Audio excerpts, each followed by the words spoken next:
have our Cube, which is a product which is dedicated to real estate developers, and we have our Digital, which is a digital marketing agency for real estate. So that's where we are right now.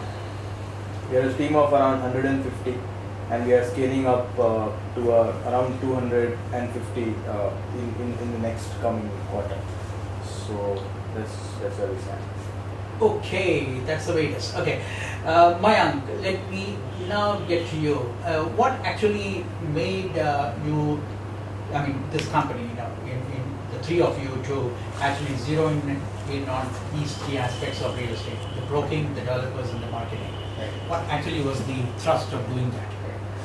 So, as Neerav said, we had early on, we had spotted this opportunity that real estate is a space which is one of the major contributors to India's GDP. At the same time, it's extremely unorganized. So, what could be a better place for applying technology for a sector which has a lot of money and is extremely unorganized? So, we have a single point agenda, vision of the company to actually provide technology solutions to real estate. And if you see what comprises of real estate are the two main players, which is real estate consultants and builders. So they form the core ecosystem of real estate. So when it comes to real estate developers, we understood that there are two major aspects to builders. That they, in the next 10 years, homes are going to be built in India, like what happened to China, right? So a lot of real estate developers would flourish.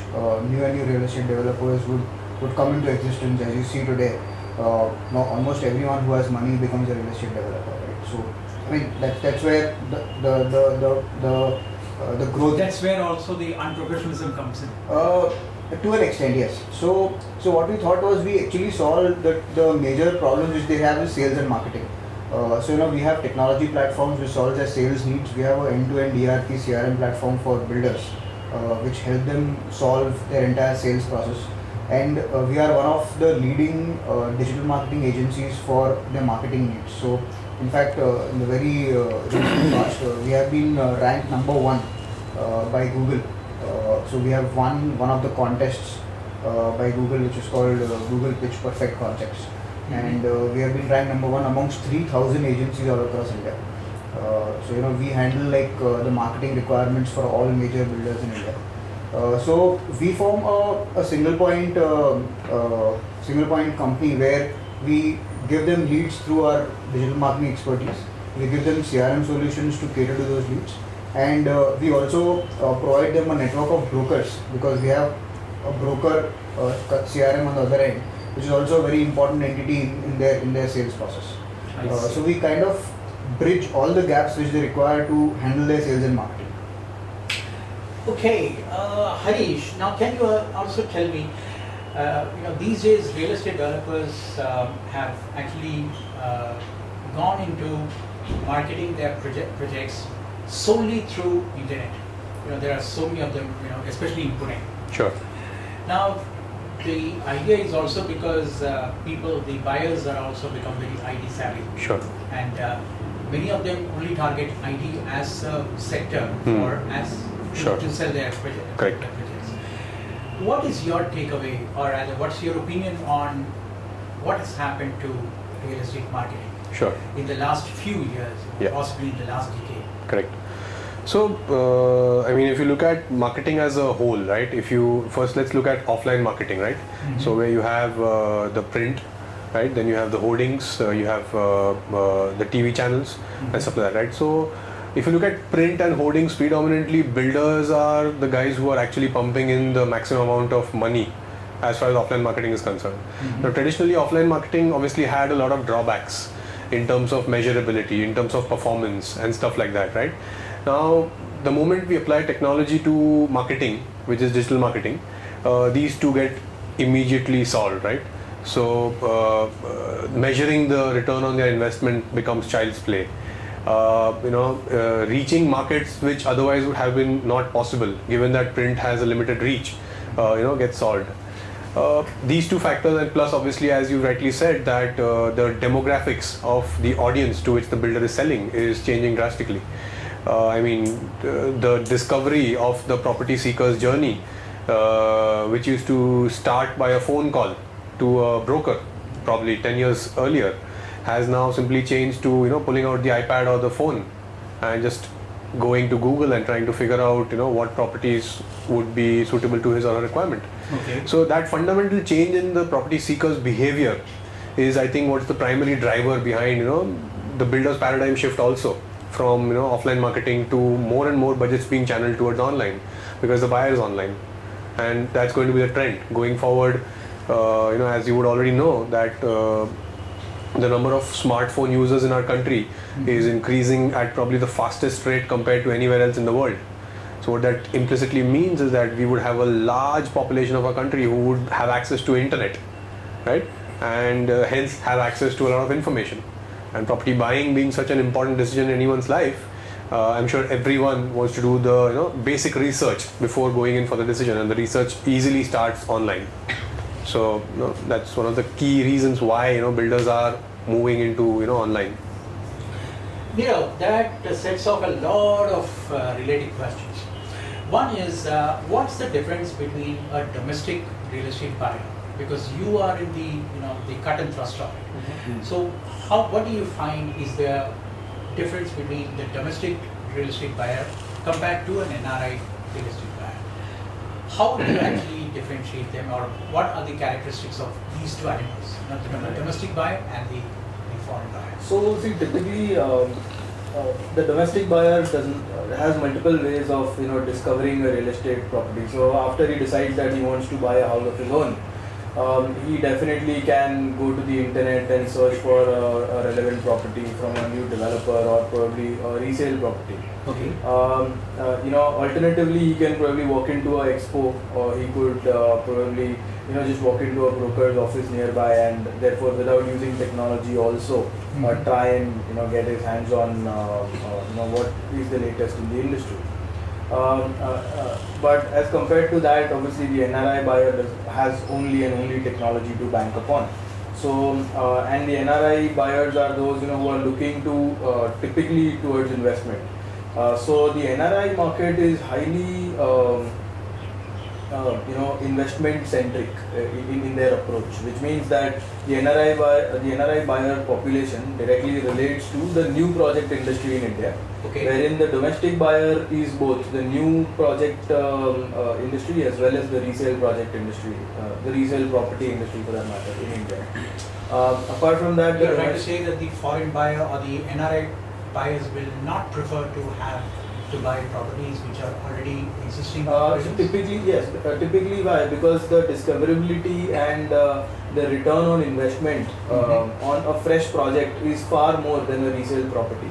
The reason being that they would invest into a project when it is under construction, which is going to come into possession probably say 2 to 3 years down the line. And when it actually delivers possession, what will happen is its rate or its cost or return on investment will be significantly on the upside of 30 to 40%. So typically that's why the NRI investor will look for a medium to long term possession range, wherein a domestic buyer will look for a short to immediate term possession range. Also, Gosalia, is it also because that the NRI buyer has seen the world, so they would also expect that kind of features to come into the real estate property that they are buying into? So see, as far as I am concerned and as far as the exposure that we've had, it's very clear that the NRI industry is turning to India only and only for two reasons. One is return on investment, and second is obviously... Which is probably the largest in India? Yes, right now the entire India is one of the growing real estate hubs, and when you are investing into a property in India, India currently also has a population which is going to buy their homes in the next decade. So if I buy a property in India, say I'm sitting in London, and if I just invest into a new project which will come into possession say 3 years down the line, there is maximum chance of getting very high appreciation, because 3 years down the line I'm going to have a huge amount of population wanting to buy homes and houses in India. So that is a typical reason where India gives maximum ROI. Another reason could be that an NRI person wants to eventually move into India over a medium to long term time span, and he just wants to have one or two options ready when he comes, so that he can settle into India. But then again, that is rare. So typically it is the ROI, or it is the investment angle that comes into an NRI is concerned. As far as domestic is concerned, it is everything. Like I said, it's resale, it's investment. The domestic buyers are more price sensitive as compared to the NRI buyers.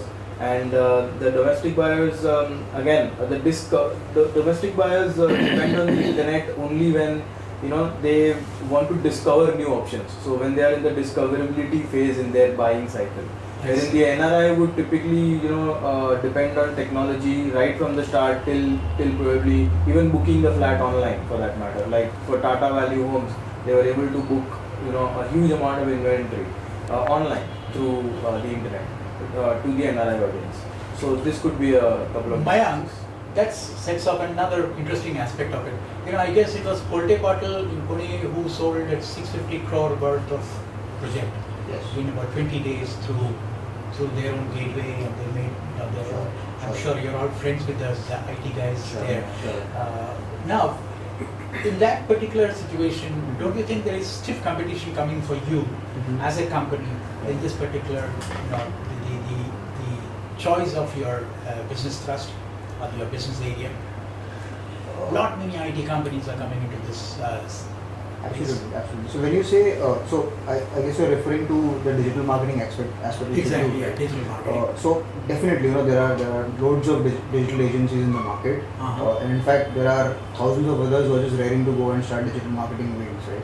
But it is our expertise of the last 6 years which just sets us aside. So what's your USP? So our USP is that in the last 6 years we have marketed more than 500 to 1,000 projects, right from first home to second homes to luxury to affordable homes. So we have been, we are sitting on so much rich experience and statistics of what works for a real estate buyer.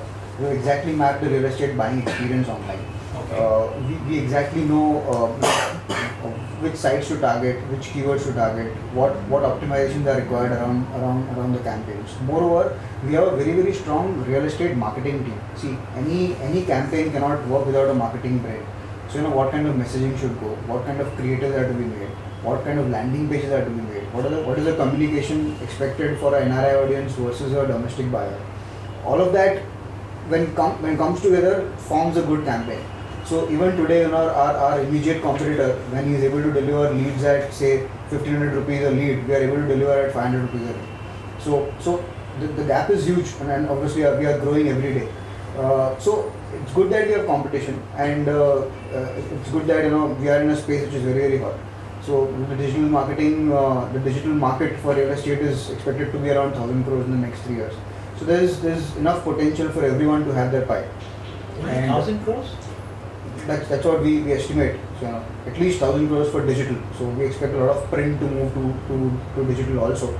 But even if we be conservative, it's going to be at least 1,000 crores. Let's see. Because looking at the market, the way things are shifting to digital, it could be much more than that.